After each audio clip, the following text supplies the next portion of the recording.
Bonsoir frères et sœurs dans le Seigneur, bonsoir à ma famille chrétienne. C'est avec grande joie que j'entre dans votre famille, dans votre journée, au travers l'évangile, la parole de notre Seigneur Jésus-Christ. Encore une fois, soyez bénis. Éternel Dieu Tout-Puissant, nous remettons ces moments de partage, de fortification entre tes saintes mains. Laisse que ton Saint-Esprit puisse nous guider, nous conduire et que seule ta volonté puisse s'accomplir dans la vie de chacun d'entre nous ici présents au nom de Jésus-Christ. Oui, nous continuons notre émission qui est intitulée « Le plan de Dieu dans ma vie ».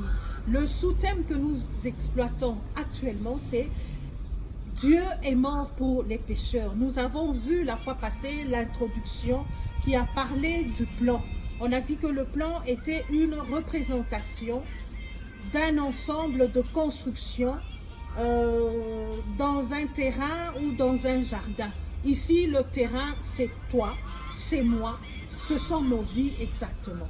Et nous avons vu comment dans le livre de Genèse, à partir du 7e verset, Dieu a mis quelque chose de lui en l'homme. C'est ce qui a fait que l'homme puisse venir à l'existence. La deuxièmement, toujours en descendant dans Genèse 2, nous avons vu que l'Éternel prit l'homme et le plaça dans le jardin pour gérer le jardin, pour le gérer, le garder, le cultiver. Et nous avons vu au fur et à mesure que nous évoluons, dans le verset 18, toujours de Genèse 2, que Dieu a eu à créer une aide semblable à l'homme, puisque l'homme était seul au milieu de différentes créatures qui avaient les animaux, les chiens. Mais Dieu n'a pas trouvé bon pour un homme de demeurer au milieu des animaux. Voilà pourquoi il a donné à la femme, à l'homme, une aide semblable que l'homme a dénommée femme. Et Dieu a donné la libre expression à l'homme de dénommer toutes les créatures qui avaient autour de lui. Il a donné léopard, Dieu a accepté. Il a donné le nom de lion, Dieu a accepté. Il a donné le nom de guépard, Dieu a accepté. Il a donné le nom de fourmi, Dieu a accepté.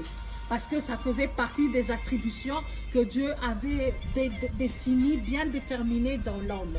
Et nous avons vu dans Genèse 15, dans Genèse 3 au verset 15, l'inimitié que Dieu a installée entre le serpent et la femme après que le serpent ait eu à détourner l'homme de la mission de Dieu. Parce que l'homme était dans la lumière et Satan est venu par l'entremise du serpent, venir mettre le ténèbre dans la vie de l'homme en utilisant la femme.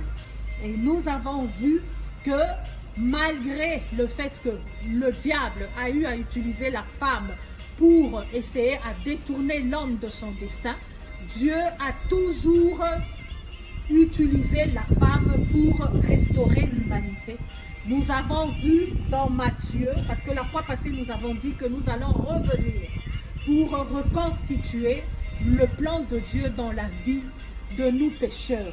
Et nous allons aujourd'hui développer le livre de Matthieu 1 à partir du 18e au 23e verset qui nous dit ceci.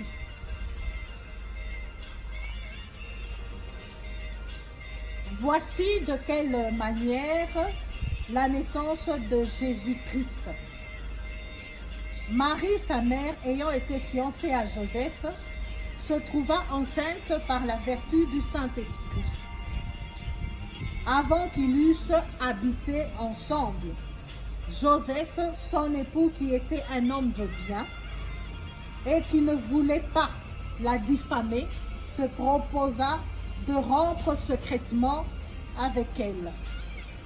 Comme il y pensait, voici un ange du Seigneur lui apparut en songe et dit: Joseph, fils de David, ne crains pas de prendre avec toi Marie, ta femme, car l'enfant qu'elle a conçu vient du Saint-Esprit. Elle enfantera un fils, et tu lui donneras le nom de Jésus. C'est lui qui sauvera son peuple de ses péchés. Tout cela arrivera afin que s'accomplisse ce que le Seigneur avait annoncé par le prophète. Voici la Vierge sera enceinte et enfantera un fils, et on lui donnera le nom d'Emmanuel, ce qui signifie Dieu avec nous. Voilà, peuple de Dieu. Le Seigneur, une fois de plus, utilise la femme au centre pour la venue de notre Seigneur Jésus-Christ. Cette femme que le diable avait voulu humilier, le Seigneur l'a élevée en lui donnant cette grâce, cette faveur de porter dans son sein le Sauveur de l'humanité. Je vous demande de lire promptement cette version-là de Plan de Dieu dans nos vies.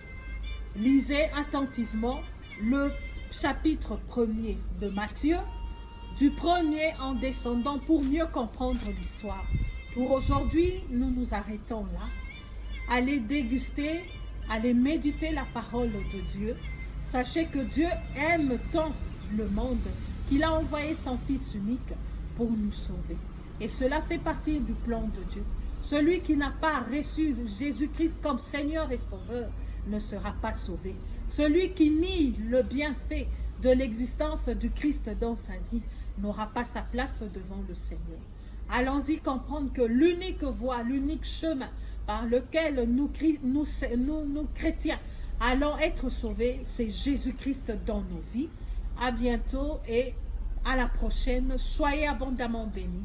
Amen.